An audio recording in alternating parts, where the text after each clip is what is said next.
right. So we're back live.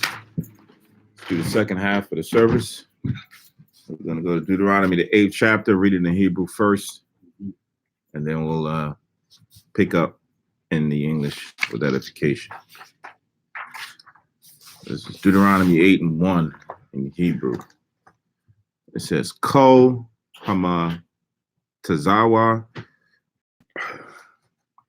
Asherah Anakia Matazawaka Hayawum Tasha Marwan La Aishwath Lama Ain Thaka Yawun Warabiatham Waba Thum Waya Rashtam Ath Ha'arataza Asherah Nashabai Yahweh La Abathyakum.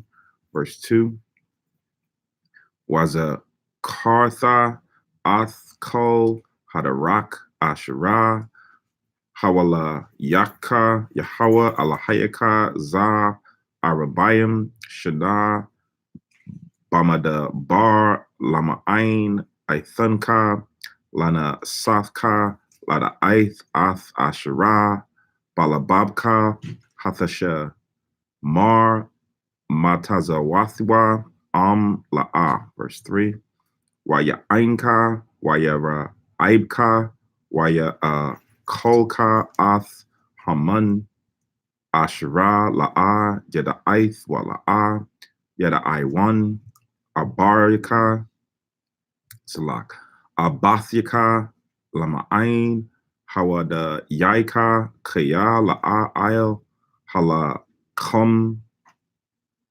Labadwa Yawa Salak Yakya Dum Kaya Ail Kol Mawa Tazah Kaya Yahweh Yakya Ha'adam. Verse 4 Hama Lafka La'a Bala Tha Ma'alyaka Wara Golka La'a Barataza Kwa Za Arabayim Shana. Verse 5 Wayada Aith Aim Lababka Kaya Ka'asherah Yayasar Ayash Ath Bunwa Yahweh Alahayaka Maya Sarka.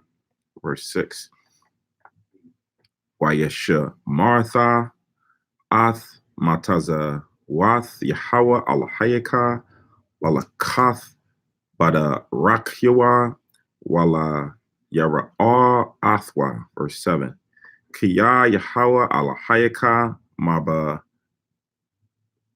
ya Akka Salak Maba ya Akka O Arataza Tawa Ba Arataza Nakoya Mayam Aya Nath Wathahamath Ya Tazayim Baba Kwai Waba Har. Verse 8 Arataza Kata Washa Irai Waga Pun Watha Na Waramwan Arataza Zayath Shaman Wada Bash. Verse 9 Arataza Asherah La'a Bama Sakkan Salak Bama Saknath La'akal Salak Tha'akal Baha Lakam La'a Thaka Sar Ko Baha Arataza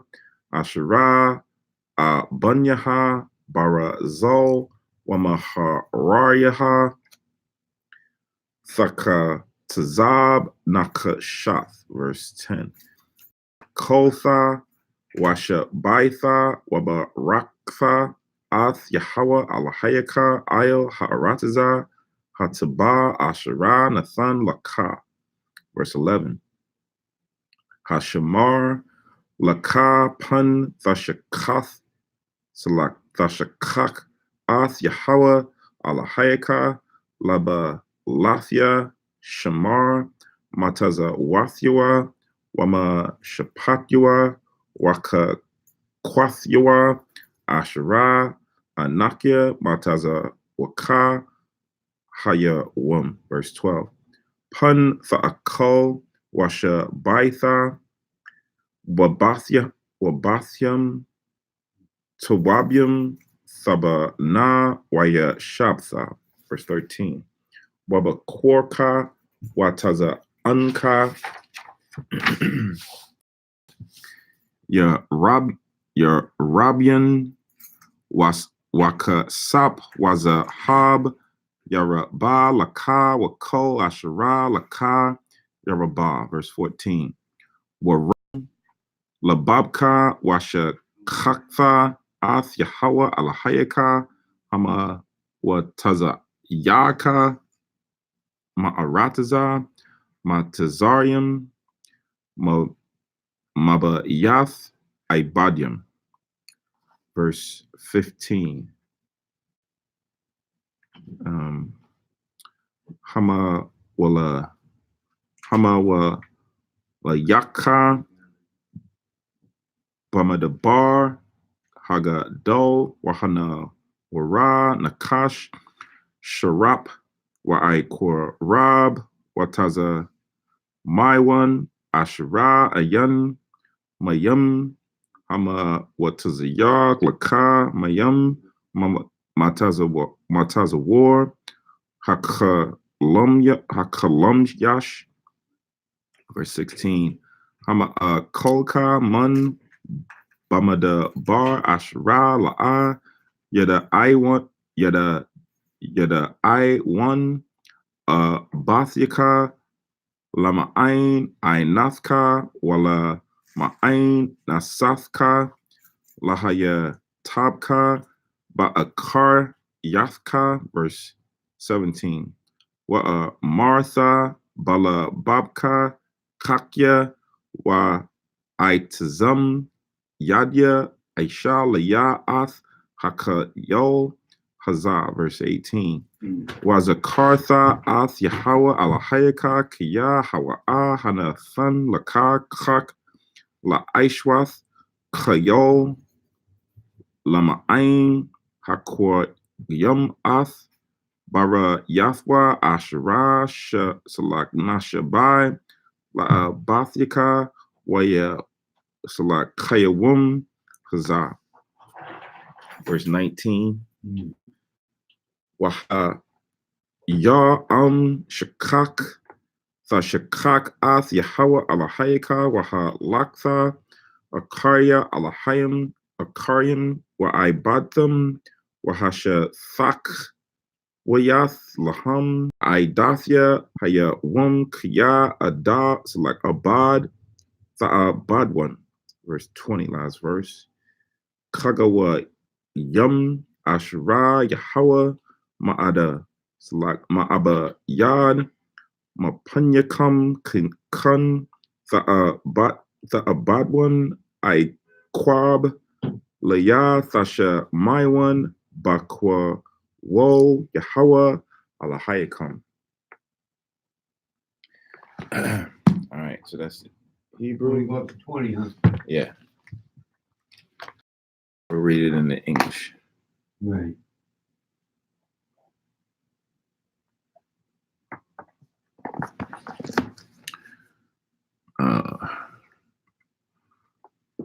So English, Deuteronomy 8:1.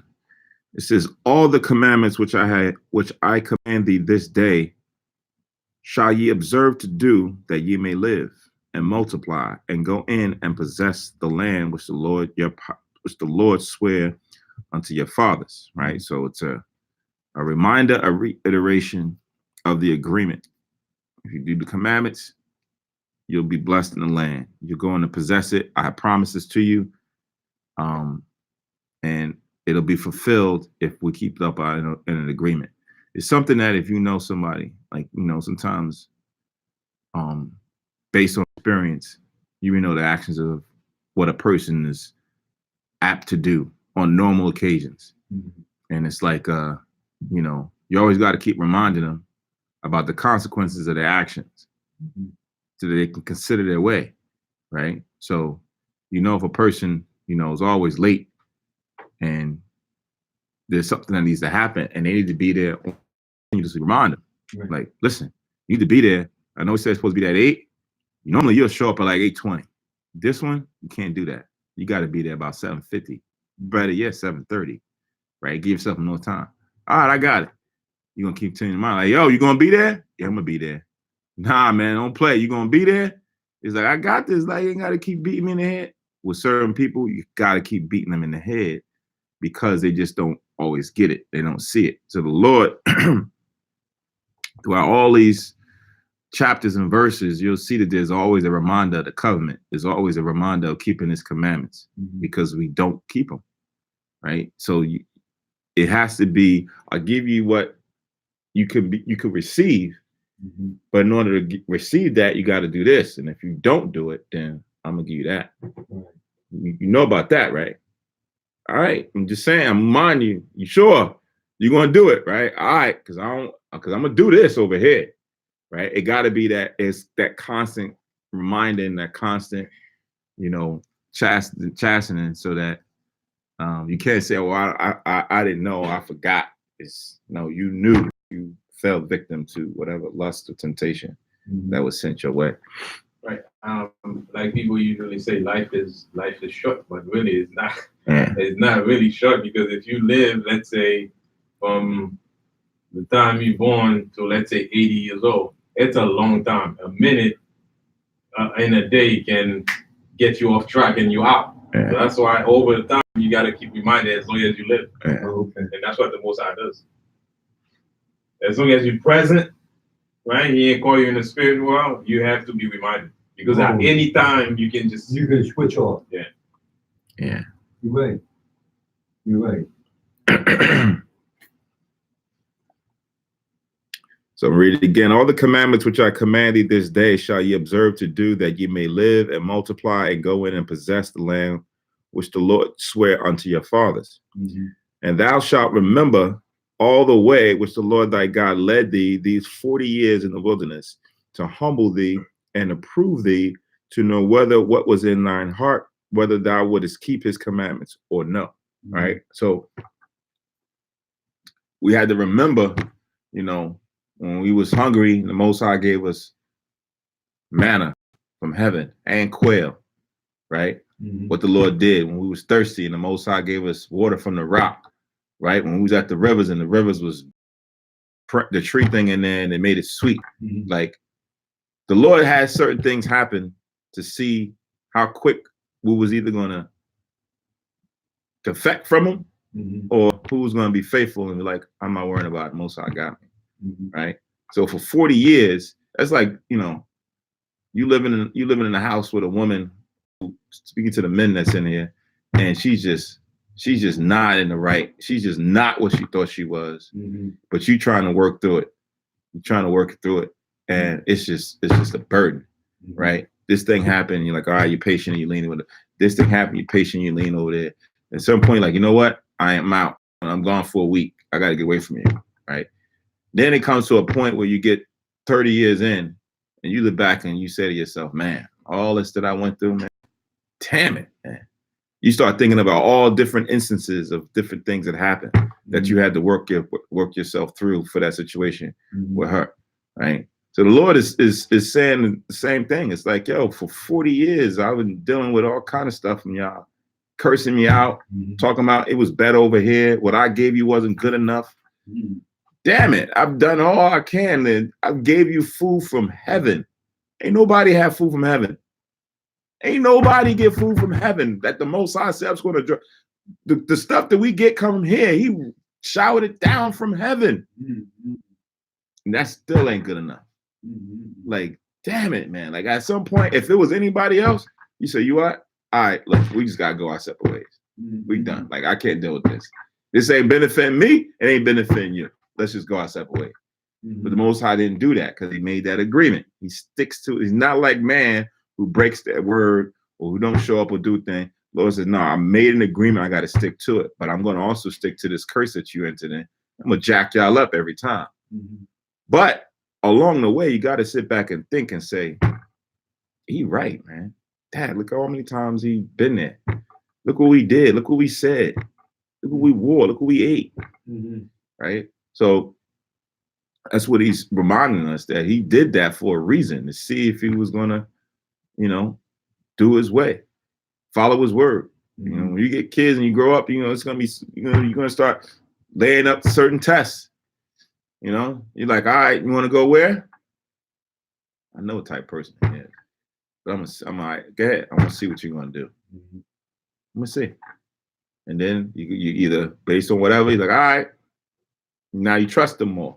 You start giving because they standing firm to what they've been brought up in, the principles that they brought up. So you say, okay, cool, I ain't got to worry about it. But a person who falls victim, they show up late or they going out wearing something, you don't trust them. It's like, look, I wanted to see what you was going to do. Just because he did that, I wanted to see if you was going to do it. And you went right behind him and did the same thing, right? So the Lord is saying, this is how he proved this. Go to Judges. Book of Judges.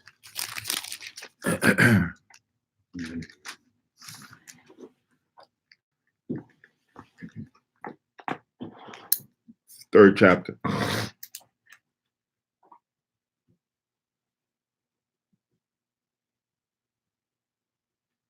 And the first verse.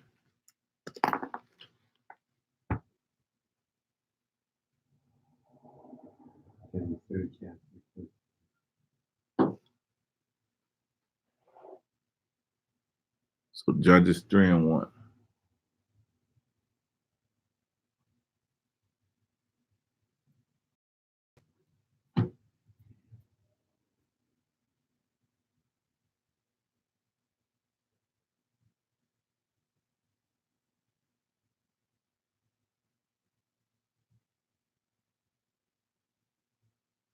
So Judges 3:1 reads, it says, now these are the nations which the Lord left to prove Israel by them, even as many of Israel as had not known all the wars of Canaan.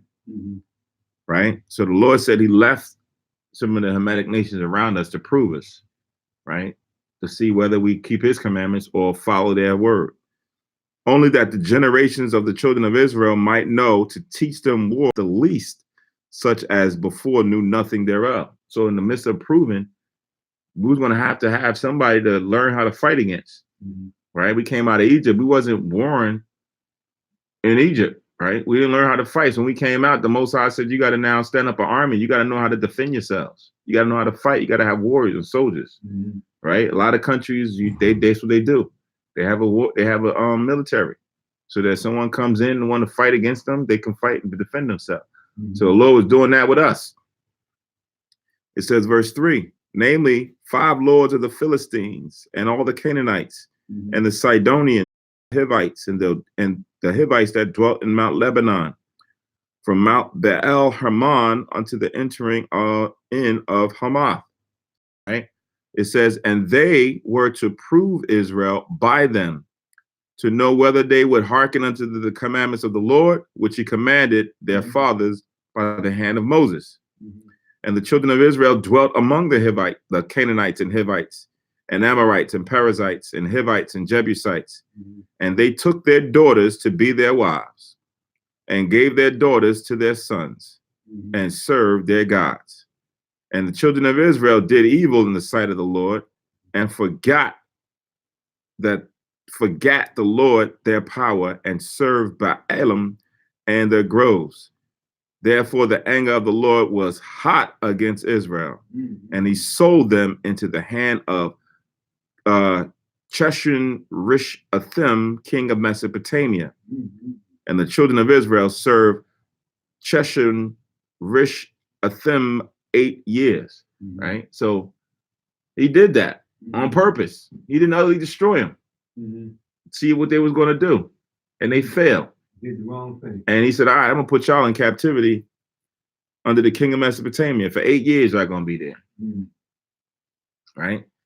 So this is the same thing that we're reading here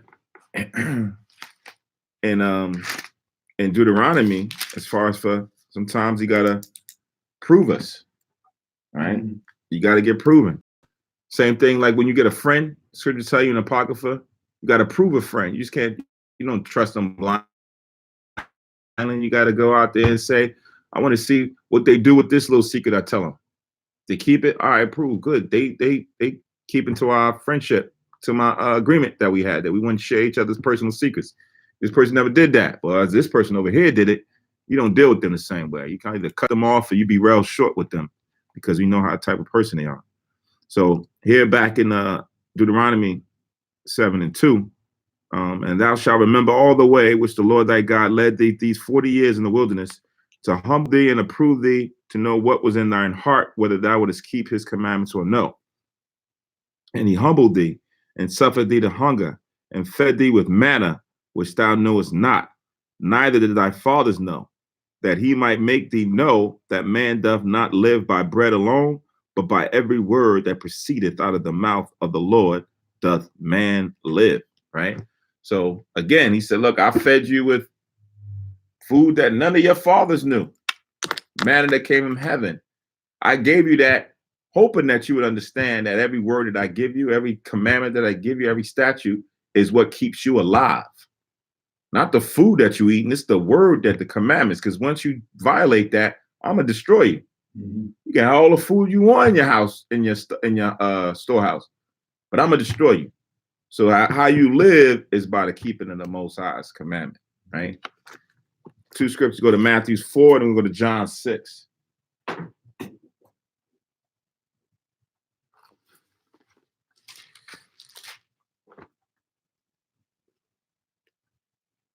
Matthew 4 and 4.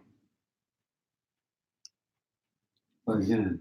Of Matthew 4 and 4, and then we're gonna go to John, the 6th chapter. Okay. What verse would that be?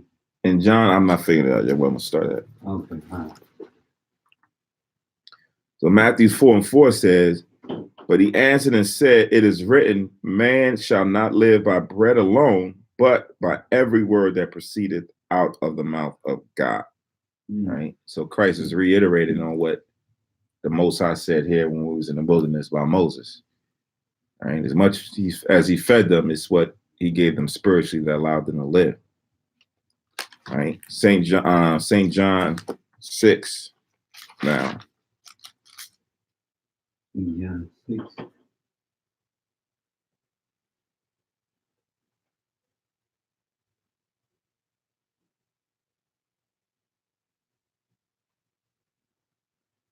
So St. John 6 and 30.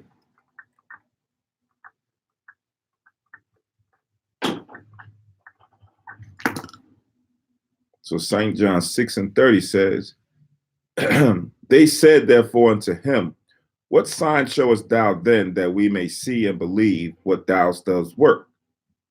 Our fathers did eat manna in the desert, as it is written, he gave them bread from heaven to eat. Then Yahushua, Jesus said unto them, verily, verily, I say unto you, or truly, truly, I say unto you, Moses gave you not that bread from heaven, but my Father giveth you the true bread from heaven. For the bread of God is he which cometh down from heaven and giveth life unto the world. Mm-hmm. Right?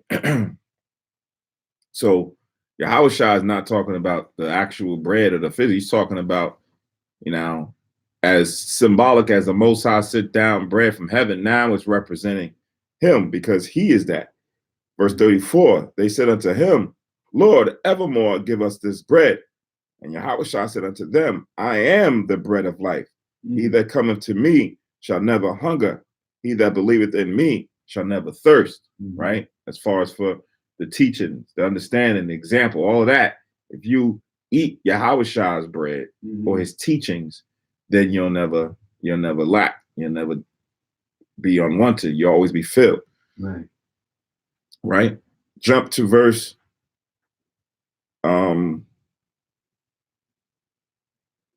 47. Verse 47 says, verily, verily, I say unto you, he that believeth on me have everlasting life. I am that bread of life. Your fathers did eat manna in the wilderness and are dead. This is the bread which cometh down from heaven, that a man may eat thereof and not die. So he's making that distinction between the actual bread that they ate, physical bread, but the bread of life, which is the teaching, which is Yahushua, commandments of the Lord. I am the living bread which came down from heaven. If any man eat of this bread, he shall live forever. And the bread that I will give is my flesh, which I will give for the life of the world, right? So meaning that he was going to sacrifice himself for the nation. The Jews therefore strove among themselves, saying, how can this man give us his flesh to eat? Because they didn't understand the symbolism behind it, right? Then Yahushua said unto them, verily, verily, I say unto you, except ye eat the flesh of the Son of Man and drink his blood, ye have no life in you. Whosoever eateth my flesh and drinketh my blood have eternal life, and I will raise him up at that last day. For my flesh is meat indeed, and my blood is drink indeed. He that eateth my flesh and drinketh my blood dwelleth in me, and I in him. As the living Father hath sent me, as I live by the Father, so he that eateth me, even he shall live by me. This is that bread which came down from heaven, not as your fathers did eat manna and are dead. He that eateth of this bread shall live forever, right? So in this case, when he's talking about the bread, he's making that distinction. The bread of life, or the bread that they realized that came during the time of Moses, sure, they ate bread that came down from heaven. Nobody else ate that bread, just them. Nobody else knew of that bread, just them. But he also gave teachings, right? He also gave understanding and commandments, right? And that's what they didn't realize was the bread that came down. Now, in those teachings, Yahushua said he is the word, right? He is known as also the word, the commandments, the truth, right? He symbolizes that. So if you eat those things, if you eat the scriptures, you're eating Yahushua and you're eating the bread of life. Same thing Ezekiel, and the Most High told Ezekiel to go and eat that scroll. He wasn't talking about literally picking up this scroll and eating it, because that's what it said verbatim. But he understood that eating it, meaning that he read the words that was in the scroll and he ate that. That became food for thought, for his mind, for his spirit. And once he digested that and it went into his belly, which is really still in your mind, and he now applied it, then he was eating the flesh of Yahushua. Then is he eating those things that are profitable to him and not just actual carnal bread, right? Carnal bread is not going to get you into the kingdom. Unleavened bread is just not going to get you into the kingdom. The keeping of the commandments, the eating of the fulfilling of Yahushua, that's what gets you there, right? So that's what Yahushua was getting into. But of course, the people at that time, they didn't realize what he was talking about. How we're going to turn to sadistic individuals and still go kill him and cut him up and eat his flesh and drain out his blood and then drink his blood? That's what some of the Hamitic people do, right? Ham does that. They drink blood. May not be from man, but they'll drink it from animals and stuff. That's not what we do, right? So that's the bread of life that it's talking about as it pertains to Yahushua. Go to Ephesians 3.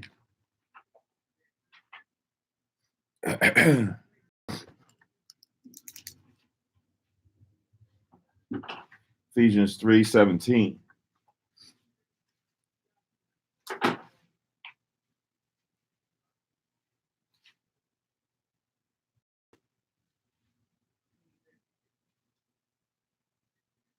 So it says in Ephesians 3:17 that Christ may dwell in your hearts by faith, that ye, being rooted and grounded in love, may be able to comprehend with all saints what is the breadth and length and depth and height, right?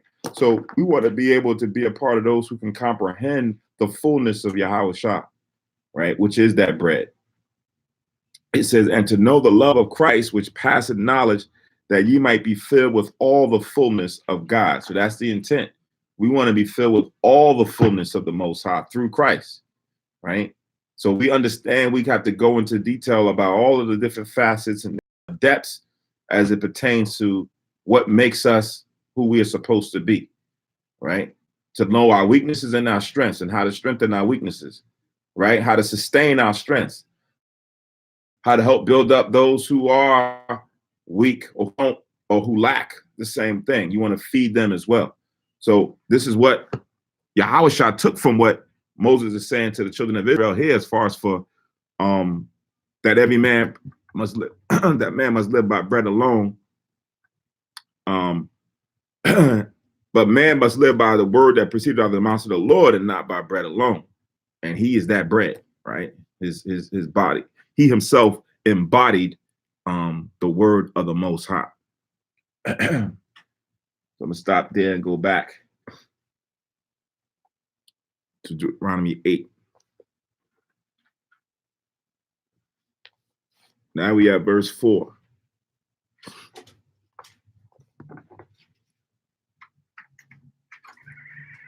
It says, thy raiment wax not old upon thee, neither did thy foot swell these 40 years. So again, wilderness, we didn't lack anything. We didn't lack any clothes.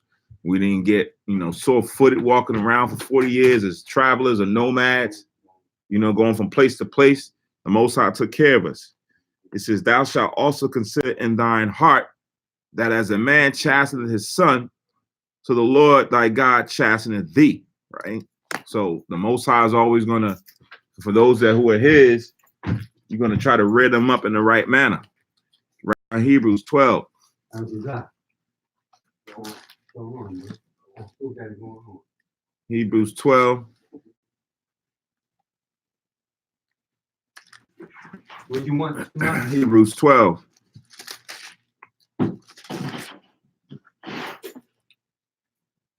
And 5.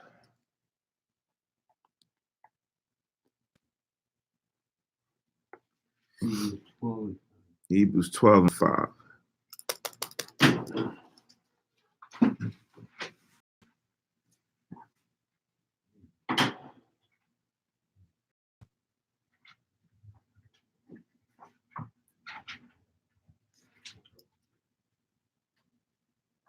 I'm going to read all the way to 11.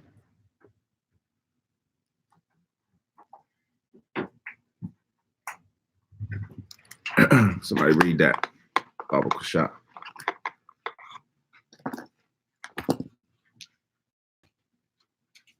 Twelve and 5. Hebrews chapter 12, verse 5. Which speaketh unto you as unto children, my son, despise not thou the chastening of the Lord, nor faint when thou art rebuked of him. Right. So he says you forgot the exhortation, how I talk to them, like how you speak to children. Right. Right. These just grown individuals. Right. But you got to speak to them and urge them and guide them like you would do a child. Right. It says, don't despise the chastening of the Lord. Same way how a parent or an adult chastens or corrects a child, the Most High of those learned are going to correct you, not caring about how old you are. Don't despise it. Don't look at it prideful and say, well, who is this guy to come tell me where I'm wrong or where I'm right? Right? Who is this to do that? Right? So that's why I said you have forgotten how this thing operates. Right? Don't despise it. Don't shun it. Don't get upset and rebuke and want to stomp your foot and do all of that. This is only for your betterment. This is only to get you better, get you closer to the Most High. Right. To keep you away from the evil, the perils that may come. Right? Read. Verse 6. For whom the Lord loveth, he chasteneth, and scourgeth every son whom he receiveth. Right. So the Most High loves you. If he's for you, if he has mercy, he has care for you, he's going to chasten you. Right. And everyone that he received, meaning you got his sons who are supposed to be his sons who's still out there in the world. Right. They haven't come back to be his sons yet. But those who do come back, he's going to chasten them. Right. Those who receive the adoption of the true Christ, he's then going to chasten them. Right. But those who still out there, they're going to get their judgment in. That's why it says every son whom he receiveth, meaning who comes back, who's now following him, trying to follow the way. Right. So now in this church that's there that Paul is writing to, that's in Judea, this is what they're now seeing. Like if you now still following the Christ, you're gonna get chastened. You still gonna go through some corrections and some changes and some rebukes. Don't get upset when it comes to if in front of this person, or you come in, you thought it was one thing, and you looking at this individual like, man, you just came here like 3 years ago. Are you calling me out on this verse? Hey, if the Most High wills that certain things got to be brought to light, it got to be brought to light. Read on. Verse 7. If ye endure chastening, God dealeth with you as with sons. Right. So if you can sustain and endure until the end to go through different situations and tribulations, if you can endure that, the Most High going to deal with you as a son. A son receives a father's love. He's going to get his father's inheritance. He's going to get his father's name. Right? He's going to get his father's possessions. That's what happens. Right? So he'll deal with you as a son. Read on. For what son is he whom the father chasteneth not? So when did the Most High never chasten any of his sons? Look at any history. Most High always chastened his son Israel. Right? He said, Ishmael is my son, my firstborn. When did he not chasten Israel? Right? Read on. Verse 8. But if ye be without chastisement, whereof all are partakers, then are ye bastards and not sons. Right. So if you don't want the chastisement, right? If you be so good that you don't need it, right? And you don't want you don't want that correction from the Father, from the Yahushua, then you're like a bastard, you're fatherless, right? You don't have no father then. If you don't want the Most High to correct you, that's what people do unconsciously when they say, listen, I don't want to live by no books, laws. I don't want to live by that. I know everything I need to know. Right? We born knowing everything. I don't understand how people say that. No, we're not born knowing everything. Right? You're not born knowing how to do everything. Right? Someone's guiding you and teaching you certain things, right from wrong, and what to eat, what not to eat, and everything else. You go let a baby run around the doggone floor by itself. He's gonna eat anything that it sees in his path. You're gonna put it in his mouth. You don't know no better. She don't know no better. So so someone is gonna be guiding you based on instruction on what to do and what not to do. Right? So the Lord says, if you don't want that, you like a bastard to him. Right? You a bastard running out there. You fatherless. Read. Verse 9. Furthermore, we have had fathers of our flesh which corrected us, and we gave them reverence. Shall we not much rather be in subjection unto the Father of spirits and live? Right. You got a father that's on earth, right? Your regular father. He brought you up and he corrected you, right? You took it. Every time you ain't like it, he spanked you behind, was in the middle of the street. He spanked you behind in classroom or whatever. Now who will take their kid to the bar shop, give them a jacked up haircut and post it online.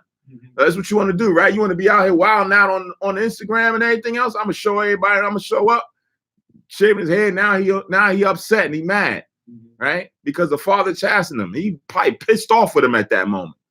But you still gonna show him reverence, right? You still know that that's your father, right? So if we can deal with that and bear that, why wouldn't we want to bear the chastisement that's gonna come from the Most High? Why would we run away from that? Right? You gonna still go home to your dad and you're like, Dad's messed up. Why you do that? Listen, I told you don't go over there and do that with them boys, and you went out there disobeying me. Yeah, I gotta show you. Listen, I'm only doing this for you. You like in your mind as a little kid, you like, no, you doing this for you. You doing this for you, right? I ain't want to beat you like I beat you. Yeah, you did. Yeah, you did. Right? You probably got some enjoyment out of it, right? That whole thing. But over time, you still continue to reverence him. You still continue to go back. You still continue to listen to him. So why would we run from the Most High doing that? Knowing that the Lord is perfect. Your dad ain't perfect. He got sin in him too. But you still reverence and respect him. The Most High is perfect in everything. Right. So we should definitely want to receive that chastisement, that love from the Lord. Right. Read on. Verse 10. For they verily for a few days chasten us after their own pleasure. Right. So for the time being, that's what happens when your father on earth does it. Right. They chasten us for the time being. For a few days it happens, right? Then you go on to the next thing. Right? Read. For our profit, that we might be partakers of holiness. Of his holiness. Of his holiness. Right. So when he do it, It's just not for a few days. It's just not for whatever thing floats my boat at that moment. The Most High is doing it so that it could be perfect. It could be perfected in the long run, right? He's thinking long term for our profit, for his holiness. Remember, his name is supposed to be on us. His commandments was taught to us. So we're supposed to be the holy people. But when the holy people don't do the holy things, the Father got to come in and chastise the holy people for our profit, to get us back on track. Why would someone want to run away from that? And that's what people do. I want to live by that. Man, nobody could do that. And this, it don't make sense. And then they're misguided and mistaught, thinking that, oh, when he died on the cross, everything is done away with. And it makes sense. So the law says thou shalt not be a murderer. So I can be a murderer now? Law said I'm not supposed to be an adulterer. So I can just go out there and sleep with your wife or your girl? No. Instinctively, you know that that's wrong. Consciously, you know that that's wrong. But we follow man's words so much and not the Most High's words that we don't consider what we say or what we follow. And they can get away with it. Read on. Verse 11. Now no chastening for the present seemeth to be joyous, but grievous. So when you got your behind spanked or you got your behind called out in front of everybody, you weren't happy about it. You was mad and embarrassed and everything else. Read. Nevertheless, afterward it yielded the peaceable fruit of righteousness unto them which were exercised thereby. Later on, years go by, same child who's now grown up, they'll come back and be like, you know what, man, I'm so thankful that my parents did that to me when I was young. Because now I see, boy, if they didn't do that, I'd have probably went out there and I'd have been in jail somewhere. I'd have been dead somewhere. Man, I'm glad they loved me enough that they did that to me back then. I can see that now. I get it. I don't know what I was thinking when I was younger, right? That's the objective. That's what now comes back later on when it yields that. Sometimes it got to take time. You plant the seed, you ain't just going to be standing there as soon as you plant the seed like, man, it ain't sprout up yet. No, it takes time. It'll take a couple weeks, maybe a month or two for it to yield up. So when you get in that chastisement, the lesson learned don't yield yet. It take a while for it to yield. And then the light bulb come on, he was like, oh man, now I understand. Now I get it. It makes sense to me now. Right? Pourquoi? It's like we're being prepared for mental toughness. Mm-hmm. Everything we go through is exercising mental toughness. Every situation. Like a broken seed of corn cannot yield corn, right? Once it's broken, it's broken. But fortunately for us, a broken spirit can be repaired and keep going. Right? So that's the beauty of how the Most High created human being as opposed to a seed. Once it's broken, that's it. There's nothing you can do for a seed. But the human spirit can be broken and broken time and time again. But if you look at it on a positive, as optimistic,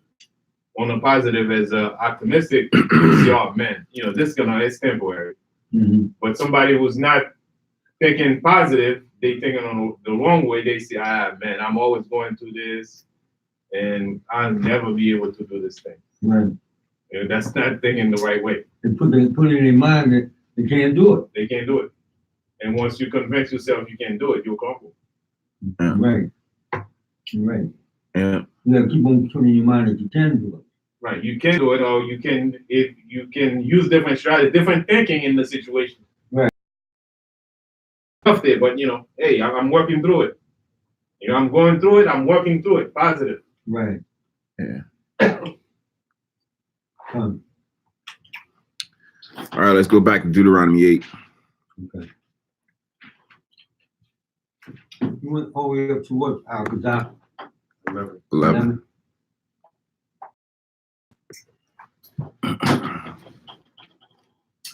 So verse 6 now. It says, therefore thou shalt keep the commandments of the Lord thy God, to walk in his ways and to fear him. The Lord thy God bringeth thee into a good land of brooks of water, of fountains and depths that spring out of valleys and hills, a land of wheat and barley, and vines and fig trees, pomegranates, a land of olive oil and honey, a land wherein thou shalt eat bread without scarceness. Thou shalt not lack anything in it, a land whose stones are iron, and out of whose hills thou mayest dig brass, right? So when the Lord, when you read it,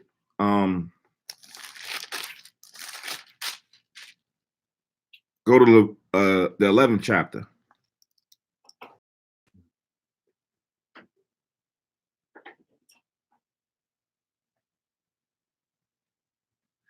(11 and 9).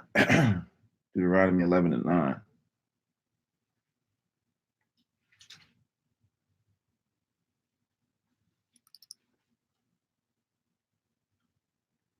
So it says, and that ye may prolong your days in the land which the Lord sware unto your to your fathers, to give unto them and to their seed a land that floweth with milk and honey, right?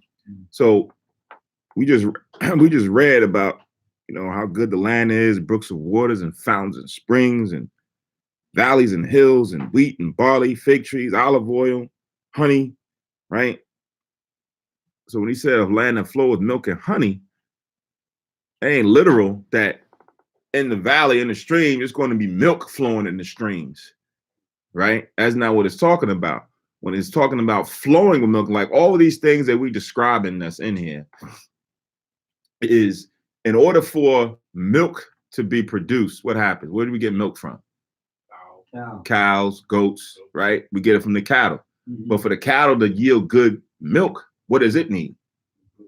It needs good land to graze on, plenty of, right? Full of nutrients and everything, right? So you're going to have cattle spread through all out the good lands, right? Then you got, it talks about honey. Where does honey come from? Bees, right? Where do the bees put nest their honey at? Flowers, right? But they pollinate from the flowers, but you'll find a honeycomb in a tree somewhere, right? So the ecosystem that the Most High has in this area here is going to allow for everything to be surplus in its own existence, so that it's going to be so much honey that's coming from the bees. And for the bees, right now they'll tell you that it's like bees almost being extinct, right? Bees is very important in the sense that, you know, when you go into the science about what bees do, when they fly around and they go and they pollinate from the different flowers and area in there, right? All of the different allergies and things that's going on, when they create that honey is like a natural remedy, or what's the word I want? Like a natural defense system, a natural immune system, right? So that's why if you pay attention, if you understand the land, honey that's produced in your area is good for you that live in that area. If you go somewhere else and you get honey from another area and you bring it over here, it's not going to be as beneficial for you where you are in that environment, because the bees is now circulating and doing everything in that environment. So now it understands what's around there and it's producing the honey from that. So you want to get stuff that's local, right? So that it'll now, you know, be able to build you up and make your body, you know, good and sustain you and everything else. That's just honey. But the Most High is making it so that everything that we have in that area will be surplus, right? To have it flow with milk, so that when people come in, like they come through Israel, man, you can get milk anywhere. It's like, man, you turn around, it's milk all over the place. It's cattle all over the place. Think about how often we sacrifice to the Most High. How much cattle has to be slaughtered to be offered to the Most High. In order for that to happen, you got to have a whole bunch of cattle. You got to have a whole lot, right? That's why when you look in Ezra, when they was doing the Passover, this one was coming with 30,000 to offer on the Passover. This one was coming with 10,000. Imagine 10,000 goats ran down this block right now. An army come through. The whole block down Germantown be all filled up. And there was just one person offering this for the Passover. Right. This one got 30. This one got 5. So we had a lot of cattle that the Most High, and for that, the land had to be producing enough to sustain them, right? And then the Lord was saying, look, ain't gonna be no sickness in y'all. Ain't nobody gonna have no disease. Ain't nobody gonna have no sickness. So everything we eat was gonna be natural and pure. You ain't gotta worry about people putting all these doggone pesticides in your vegetables and pumping the hormones up in your meat. So now you eating the meat and you now filled with the hormones and you like, dang, man, what the heck is going on? Why don't women looking like that? Man, they eating that chicken from McDonald's and all that stuff. Yeah, filled up with all of them chemicals and stuff. We ain't have to worry about that. Right? You wouldn't have as many people talking about you got to be vegetarian because you know the meat ain't good. Yeah, everything ain't good. The vegetables ain't good as well. Right? That's why you got to eat organic, right? And I'm like, yeah, that's true, but you got to be smart enough to know what organic is. Some things that they say organic and organic. There are this that is organic. But what would you trust? You now are relying on someone else tagging it that. Whereas back then, we did everything on our own, self-sufficient. I knew what was coming out of my land, out of my dirt. I knew when I didn't put nothing in there but the seed, and I got my greens, I got my fruits, I got everything is now great. And that all started from us keeping the commandments, because this is a blessing on top of us from the Most High for doing it. Right? So it's like, yeah, if you want to hit the lottery, just don't eat swine's flesh. Don't do this. Don't put markers on your flesh. Keep the Sabbath day. Keep the holy days. Follow the diet. Like, you good. Right? We always thinking about the tangible carnal riches outside of just being self-sufficient, right? You know, somebody break into the bank, steal your money, what? You done. You finished, right? If you could say, look, all the banks, all the stores is done, but I got my own thing. I'm self-sufficient over here. I ain't got a care in the world. I'm good. I'm going to eat. I got a roof over my head. I got cattle back there. I can clothe myself, take the skins off, make new clothes, make new leather. I'm good. I ain't got to worry about none of that, right? So when the Lord has given us this land, he's given us everything that we need. Then he said, listen, you got iron there. You can dig and get brass out of it. You need to make weapons. You need to make something for your house. All that's right there in the land, right? So we was put in a position where we was privileged to be chosen as a people. That's number one, right? Because the Most High didn't have to choose us, but he did, right? He didn't have to, befriend Abraham like the way he did, and he did. And he made an agreement with Abraham, and we thankful for that, and it trickled on down. And then he gave us something to, as a token to remember him by. So going back here to verse 9 again, a land wherein thou shalt eat bread without scarceness, thou shalt not lack anything in it. A land whose stones are iron, and out of whose hills thou mayest dig brass. When thou hast eaten and art full, then thou shalt bless the Lord thy power for the good land which he have given thee. Right? So when you are now, everything's going good, it's flowing, right? You lack for nothing. Everything you do, give thanks to the Most High, right? That way, as we about to read, the Lord tell us why, right? It says in verse 11, beware that thou forget not the Lord thy God, and not keeping his commandments and his judgments and his statutes, which I command thee this day. Lest when thou hast eaten and art full, and hast built goodly houses and dwelt therein, and when thy herds and thy flocks multiply, and thy silver and thy gold is multiplied, and all that has multiplied, thine heart be lifted up, and thou forget the Lord thy God, which brought thee forth out of the land of Egypt for the house of bondage, right? So whatever you do, whatever you get, don't be high-minded, prideful, thinking, I did this, right? What keeps you level-headed is always remembering to keep the commandment, right? Always remembering to thank him for everything you do. Go to Corinthians. 1 Corinthians.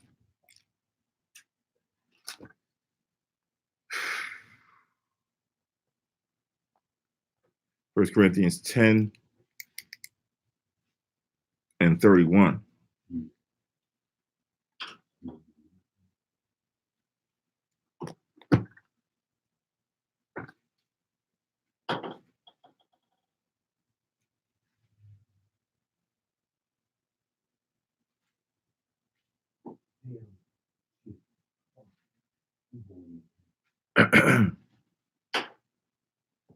So First Corinthians 10 and 31, it says, whether therefore ye eat or drink or whatsoever ye do, do all to the glory of the Most High, right?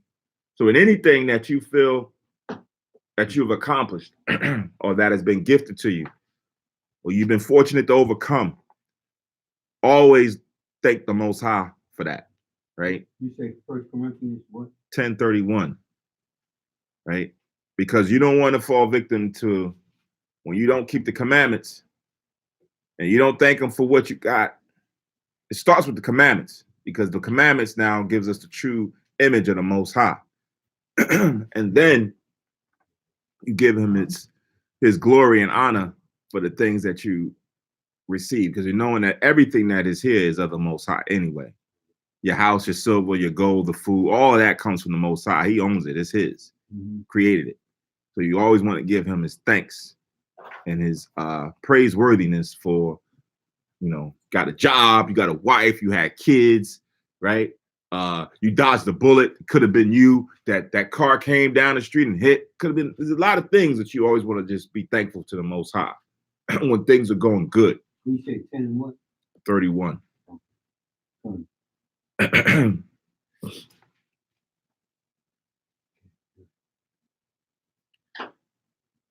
So now going back to Deuteronomy 8, you had something? I don't know if your hand was up or not. Yeah, earlier. Okay, so like if I missed. You know, I was saying about most I tell us he's gonna give us everything in the midst of everything that we're going through. It's like the Most High always give us a vision to look forward to. So when you face some situation, don't caught up in the situation, or try your best not to get the situation get the best of you. Always look towards the vision that you're shooting for, or towards the goal, the end goal that we're shooting for. And it says that in Proverbs 29 and 18, where there's no vision, the people perish. So there's always Yahushua came to show us the vision of the kingdom, which we haven't seen yet. So in everything that he's doing is pretty much keep selling the vision. 29 and 13. 29 and 18. Keep selling the vision. Keep selling the vision. So when you fell down low, know that you got a future ahead of you. The situation is not you. So don't get caught up too much in it. Don't make too much out of it. Just and also cast the burden on the Most High, right? And keep moving forward and look towards the vision. I can read it real fast. It's Proverbs.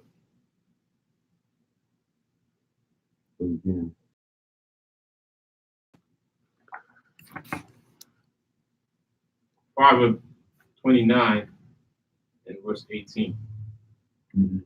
I'll read it real fast.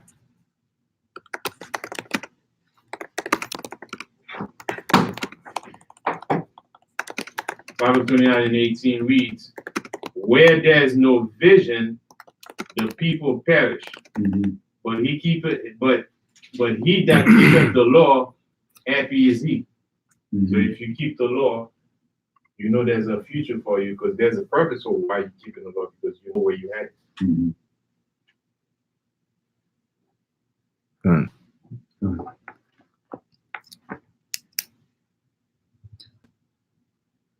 So now let's go back to Deuteronomy 8. Yeah, verse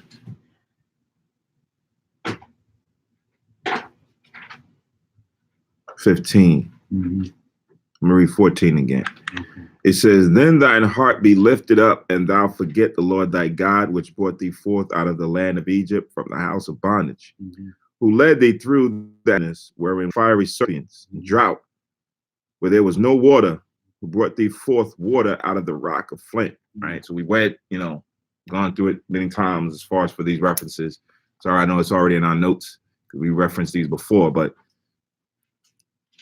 it's a reminder to never forget how we were able to overcome, right? Because usually when things is going good, that's when you forget when things is going bad and how you relied on others and how you relied on the Most High to help you overcome. Then when you get good, then it's like, all right, I'm good. I don't got to worry about that no more. Right? I ain't gotta praise or thank that person before they hook me up. Right? Oh, you such a good brother. You know what I mean? I always looked up to you, brother. You know what I mean? Da, da, da, da. Right? And you're giving that person their props because you know that they're a good person, but you're also expecting some help. Then the person give you help. It's like, all right, man, I appreciate it. Good looking. Thanks, man. You know, man, you're always a good brother. And then now days go by. And then now from that help, you start continuing and you making good.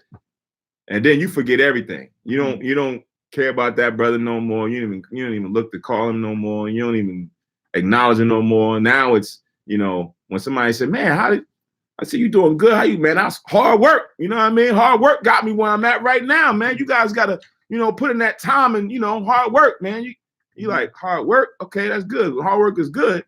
But you forgot the people that helped you along the way to get you here. You forgot how the Most High, you know, looked out and made sure that you was able to navigate through all those perils. You forgot all. Now it's just you and hard work. You know, I did this with my bed. I was funny when I seen on the news when Snoop Dogg, he got I think it was a star, the thing in California. And, you know, everybody got to give a speech. And he was giving his speech. And he was like, yeah, I want to thank me for such and such and such and such. I want to thank me for such and such and such. I want to thank me. Everything I'm thanking me. He's like, because I'm the one that did it. So for everything, he just kept thanking himself. Right? So the Lord, like, okay, yeah, but when times was hard, you know, I'm the one who looked you out. Right? You said you believe in me, but you don't never give me my props for what I did. So now, all right, fine. For those who don't, I'm gonna step back. I'm gonna step back. And then, like it says in Proverbs, the first chapter, I'm gonna laugh at your calamity when it comes. I ain't even gonna help you. I'm gonna turn my back and I'm gonna laugh at you. Right? Because before it was, you know, all me. Right? My hands did this. I put in that work. All right. See how far that work gets you without me. Right? That's what we learning. That even in fighting war, we couldn't go out there by ourselves. No. Most High went out there before us. Right? It's times where the angels was there in the mist. We couldn't see them. They was there. Angels is here now. Can't physically see them unless they manifest themselves. So now you got to realize that the Lord is always, like he said, the eyes of the Lord are 10 times brighter than the sun. He's everywhere. He has angels everywhere, watching and protecting. Right? You walk out the door, the Lord may have a guardian angel over you, protecting you. Right? You got evil coming around, even coming down the block. But evil going to navigate right around you because the angel is over you. Right? So you always want to give the Most High and Yahweh Shah their props, their praise, their worthiness.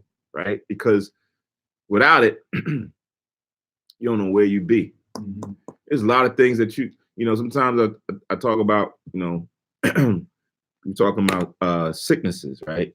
Right, a little head cold. But there's certain things that you may have in your body that you don't know that could be really damaging. Right? If it was somebody else, you'd be out of here. Right? But the Most High can suppress it, unbeknownst to you. Okay, I caught that in a moment. I'm so used to eating, right? You know, I eat. My wife knew that. So when I stop eating, I try to deal with it, you know, so well, maybe I get better. But it started getting worse. So we went to the doctor. When we went to the doctor, they immediately knows I had pneumonia. Matter of fact, I fell out in there in the hospital. They really knew something wrong. And that's what I'm saying, you know, you gotta always try to do the best you can. Do what you can. You know, by me, probably would save me, you know. Because I felt, when I went there, I felt real good. I felt out in my prayers in the end. And I believe that the Most High did help me come out of it. Right. That's all I did. Right. You know, when you read, I think it was Hezekiah, you know, Hezekiah was supposed to he's supposed to transition at one point, and then Most High gave him an extra 15 years. Right? He said, he's gonna lengthen his time 15 years. So he was told that. Right? Most High is like, you know what? He still want to do some things. I'm gonna give him another 5 years. It should have been the other day, but I'm giving I don't know. I'm going about the best way that I see as far as right now. So as to say that sometimes the Most High can be looking out for you, the Most High could be doing for you, and you don't know. So because you don't know, you always going to give the Most High's props. Certain things don't have to be explicit. It's like when Noah was doing his offering for his kids, and he was like, they might have sinned. He don't even know. He's like, I'm going to go out there and send an offering to the Most High for my kids, just the chance that they sin. Right? So because he didn't know, he's like, yo, I'm going to go pray to the Most High for him. Do everything I can. Yep. So anything I do, I'm giving it to the Most High. Right. I'm giving it to the Most High. I'm thanking him for, I did that interview. Most High it went pretty smooth. Thank the Most High Christ on that one. Right. Or if it didn't go with that, man, I bombed that one. Most High, if you can change his heart, maybe he might have favor on me or something, like show a little favor on me, a little mercy on me. I'm like, you know what? He stumbled over his words, but he appeared to be a good person. I'll hire him or her or whatever. So the key to all of this is that when the going is good, you don't want to not do something by praising the Most High to forget him. And then you start waning away from what his will is. Pourquoi? It's like we're saying, it's we always got to give Most High his props. Like you were saying, keep thanking him for everything that he has accomplished. In a way, I can understand that, because even a person doing wrong, if he put his break in and work at it, even in the wrong, he will accomplish something that seems to be something good to him. Right? So he feel like he's doing it. But to us, when we doing following the law, statutes, and commandments, we know we got to thank the Most High.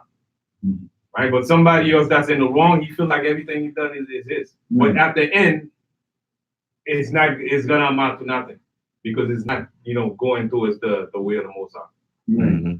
Right?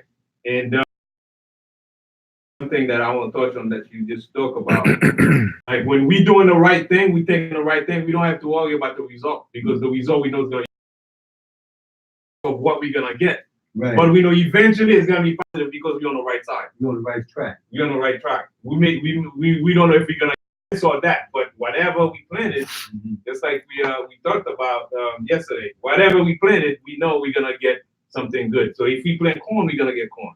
If we plant apple, we're gonna get apple, because we've been laboring on the right side. So we don't have to worry about what we're gonna get, because we know we're gonna get positive. You worry about the same way people working negative, even they're gonna reap negative. It may seem to be good thing in this world, but we know it's negative, because we looked at action, how they got it, and how they're aware about it. It's not about keeping the law of the Most High. We know it's not gonna be last for the Lord. Right.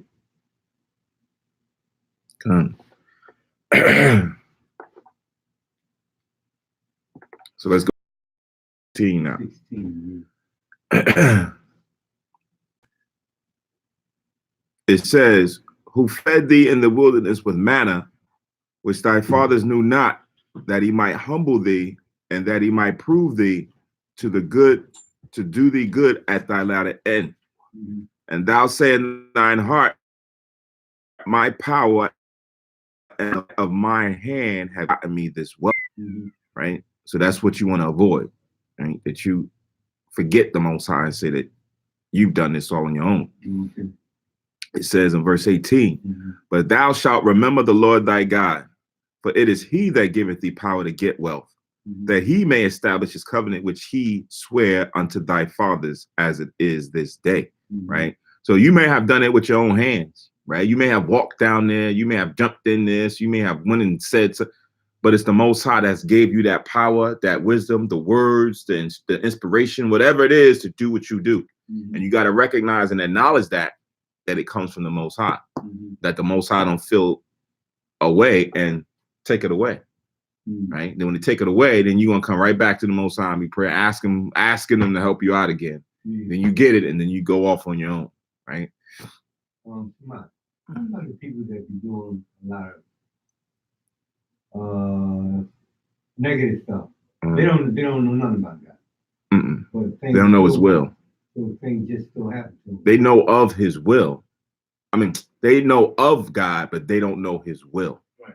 That there's a God, but they don't know what the Most High wants. So for those who do evil and they've received benefits, right? It's the same thing Yahweh Shah when he was tempted in the wilderness, where Satan tempted him and said, all this I'll give you if you worship me, right? So if you worship Satan or you follow Satan's commandments or his will, he'll give you benefits. Right. Temporary they will be, but he'll give you benefits. So you'll get some riches, right? You'll have some fame. You'll have some land. You'll have some prestige for doing the wrong thing. Right. Right. But it's a temporary thing because it's not something that's going to be eternal. Like a lot of the names that we read in the Bible for what they did, some wasn't even rich, but as far as for physical wealth, but with the things that they did, they're rich in name now because we still here 1,000 years read about them. They're still going to have their seat assured in the kingdom so that when they get in the kingdom, the real riches will come. Right. So these things that we get now, it's temporal because we're impatient. We want it when we want it. Well, I don't want to wait. Well, I got to wait. If I can get that right now, I want it now. That's the mentality that society, that spirit that society has breeded. We as Israelites, we don't think long run, long term. We don't think for the next generation or for my children's children's children. We're thinking about what am I going to get now before I leave, right? I need to get me the best of the land, the good of the land now, right? And not think about, hey man, maybe, maybe I got to put my work in now to have a better situation for my children, leave a legacy for my children to follow an example. And then when Yahweh Shah do come back, I can get it then if I don't get it now. I can receive the reward, the bigger reward then. But the mentality is like what you read in the Apocrypha. Go to Wisdom of Solomon. I think it's the 2nd chapter. Wisdom of Solomon, chapter 2.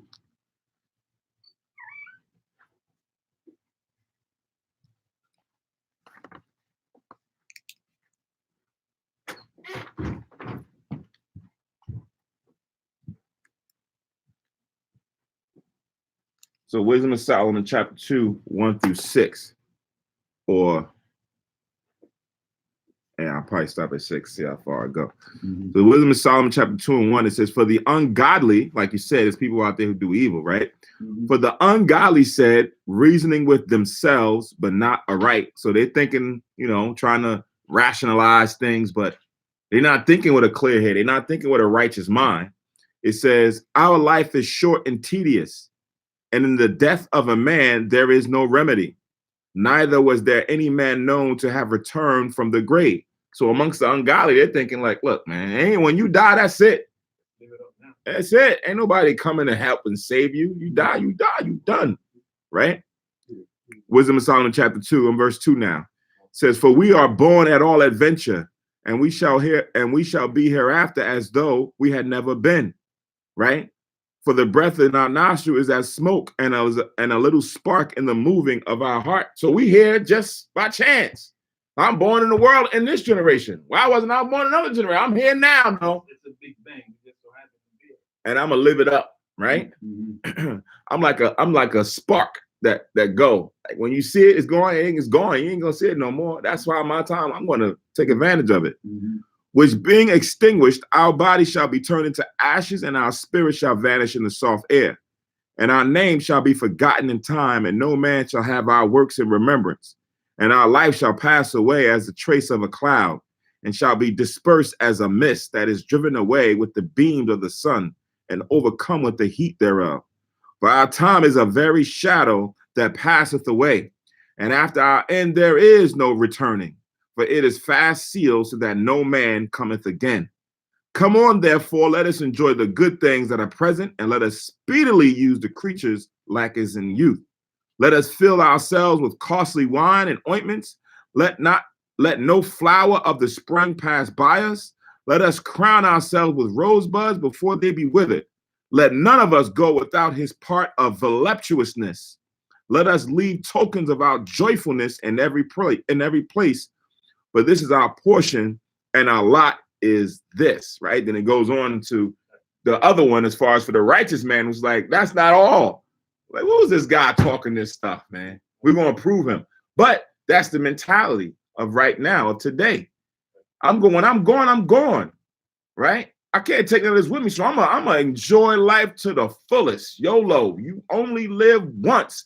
So I got to get the good one where the getting is good, right? So again, now when you have things that's given to you or offered to you, you look at it and be like, man, that's a nice opportunity there. That's all they want me to do.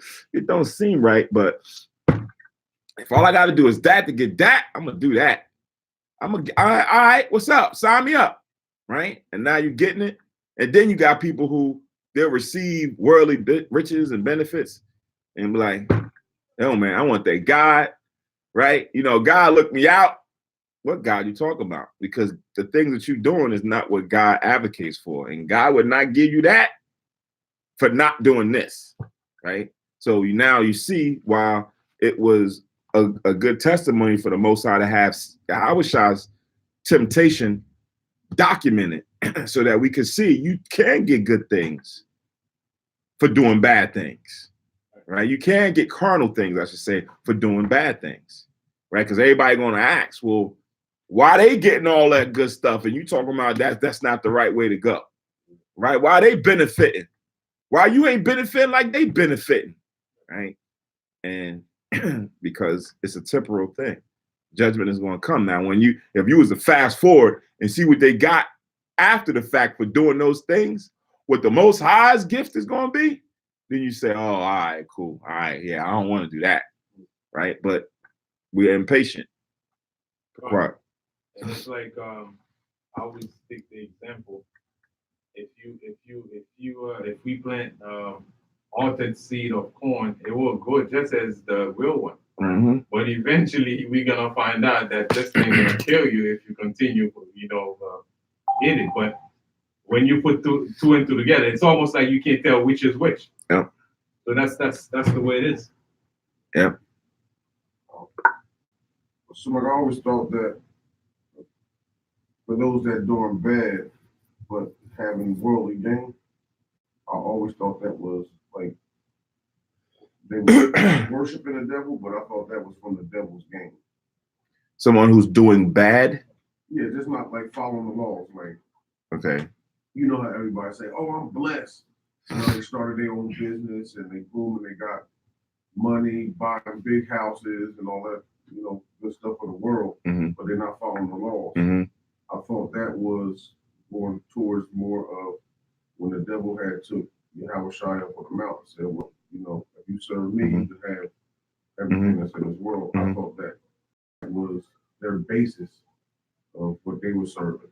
That's what I just said. Oh, okay. I was in the back. Oh, okay, yeah. I didn't realize you were in the back. Yeah, that's exactly what. Yeah. You're right on point.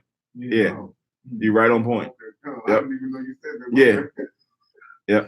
You're right on point. That's exactly what it is, right? Some could denote it to, right, ignorance, right? Or some can denote it to just their own personal lust, right? Either do ignorance or lust, that is yielding you that, right? So the Most High, for those who do come back to him, right, remind you of, what it was you did, right? And now you got to repent for all those things you did. Sure, you got that for doing wickedness, right? But now when you come in here, now you got to try to straighten up, and that's why when Paul he gave down his whole pedigree at one point, but he said, I counted that all a loss, gain Yahushua.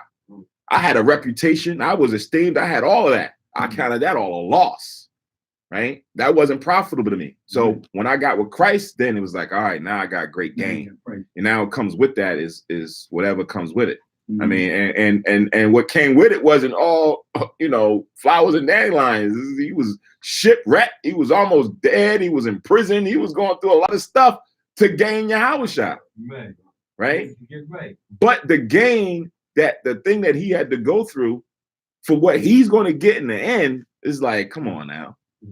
It's worth it, right? Because we reading here in the Apocrypha, we see the temporal things, the 10 years, the 20 years that you may be going through, getting some nice, nice house, nice car, fame, you doing this, doing that. People love you for doing wicked things. You're like, oh man, I'm good. I'm living a good life. That's 10, 20 years. The kingdom is eternal, right? The kingdom is eternal. Don't get it twisted. You're not gonna have, you're not gonna have those who went through and labored on this side, right? Who died in Yahushua, get to the kingdom. And then you have those who did not do a doggone thing for this, who murmured, complained, cursed out, everything against the Most High Yahushua, make it also to the kingdom. Because it said, like you said, all Israel going to be saved, right? That they all going to make it to the kingdom, and then they're just going to be all good with the same name in the same vein. Nah. Yeah, now you're going to have those people with their name. That's all what they laid down. They're going to have their glory. Those others as Israel going to be there. They're going to have their, but they're not going to be on that level, right? They're not going to be on that level. Even it tells you those who was there on time of Yahushua, he's like, in the kingdom, the least of them will be better than John the Baptist, right? So there's an order there. As far as for the 12 disciples, they're going to be judging the 12 tribes of the nation of Israel. There's an order there. There's always going to be an order. There's always going to be an echelon, a pecking order, right? So granted, you're going to have some people who say, oh, they died and they ain't had nothing really happen to them. And then all of a sudden come Yahushua. Oh, they're going to be raised to condemnation. Their name is still not going to be on the same vein as those who died in Yahushua. But then they're going to have to go through the turmoil, the judgment, and come back through childbearing, but still now see that 144,000 men, those names is etched. They're etched. Their name, their glory is etched. We reading about Nehemiah and Zerubbabel and this person and that person. That was thousands of years ago that they did. Their names is etched. You had men of their time that wasn't good. Their names ain't etched. Right? So all these names, they're gonna stay, all the people who laboring right now to try to get through, they're gonna be still, uplifted and glorified in the kingdom. Right. Yeah, I was gonna say that piggyback to what you were saying. Majority of our people, right?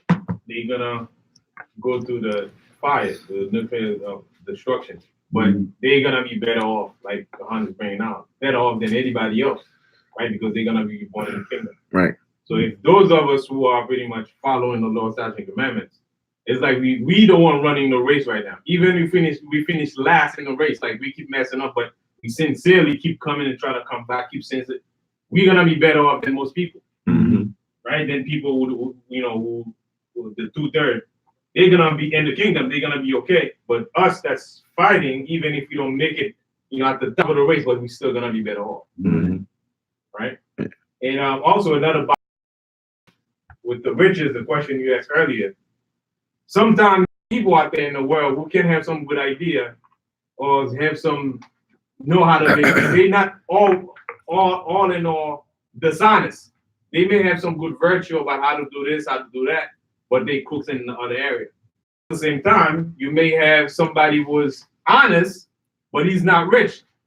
But he has the way he think about riches may hinder him from getting up there. So it's not always somebody who out there, get riches. They all 100% wicked. Yeah.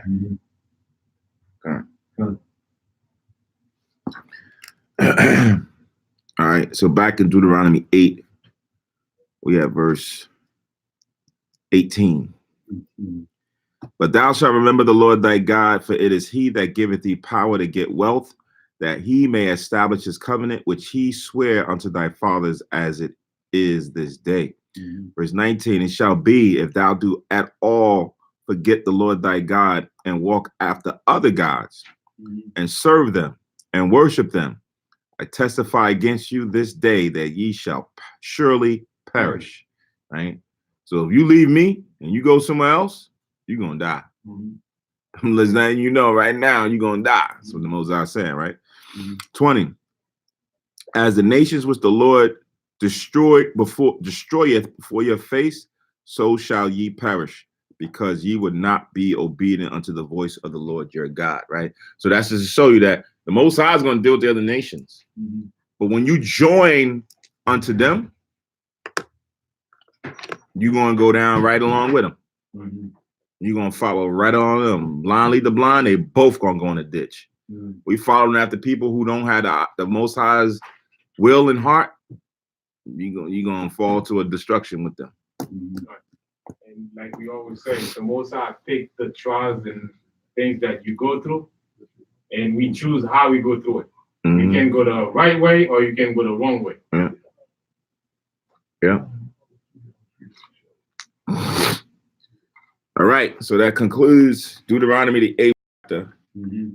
Next week, I believe we in St. John chapters 2 and 3. St. John chapters 2 and 3. Let me confirm it.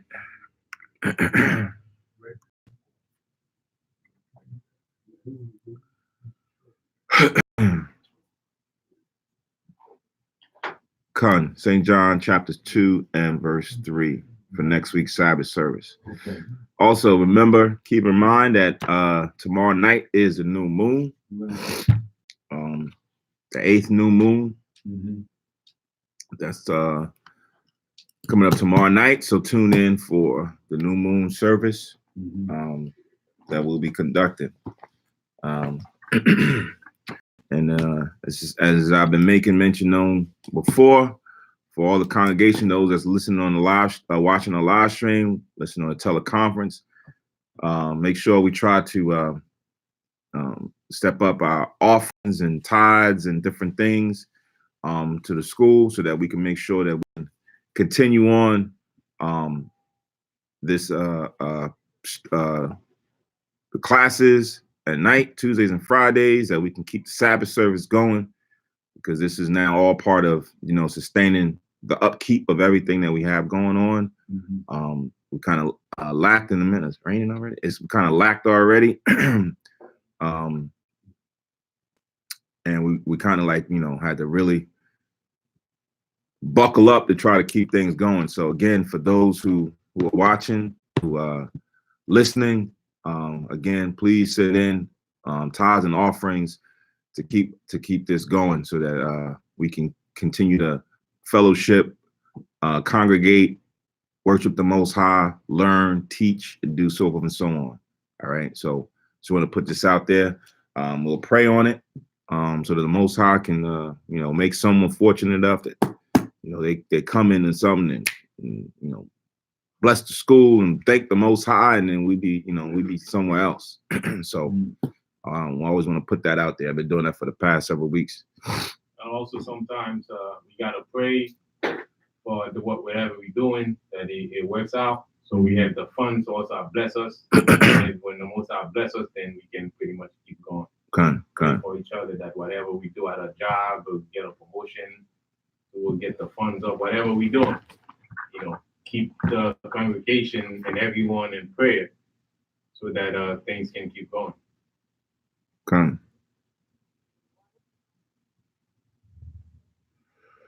All right. So with that, we're going to set up the closing prayers. Again, honor and glory, but knowledge, wisdom, and understanding that we receive for our sustenance, our livelihood, our physical bread, as well as our spiritual bread. Most High's will, everybody was able to get the scriptures, get the understanding. If there is any questions or doubts on anything, please write them down. Bring them to the classes Tuesdays and Friday nights, so we can go over it, have a good time going through the scriptures and things of that nature. So with that, I want to say Ashar Shabbat, stay tuned, and Most High's will, we're here to see each other for the new moon service tomorrow night. All right. Kind of see someone post it. If anyone has anything that's not physically here, you can send your check or money order to the school. The address 3826 Bravo or B, Germantown Avenue, Philadelphia, PA. Zip code here is 19140. We also have a way of doing a direct payment online on the website at HYK. So if you choose to do that as well, digitally, you can do that. To send any funds in. All right. Huh? I think it's still working. Yeah. All right. So stay tuned for the closing prayers. Might get the blinds.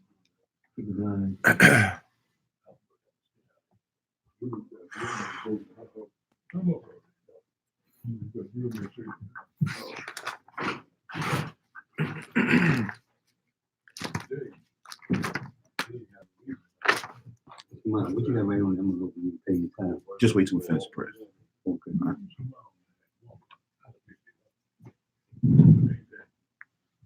Okay.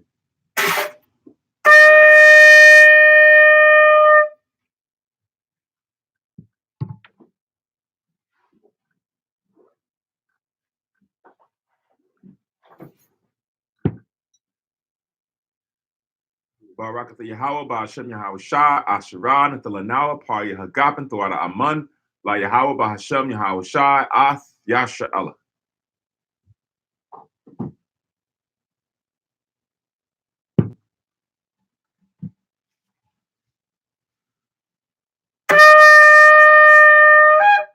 Madra Punyo Jerusalem, stand and face Jerusalem.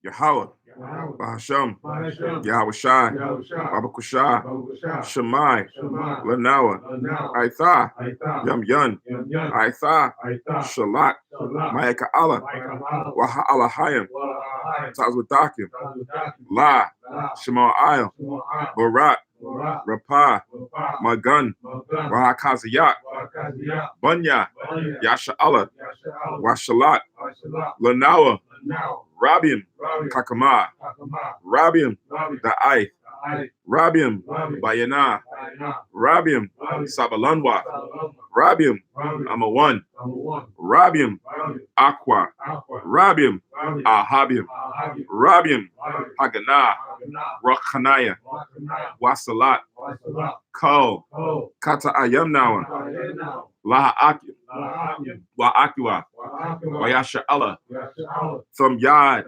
Wa Iwalam, Bahasham, Yahawashai, Thowada, Aman.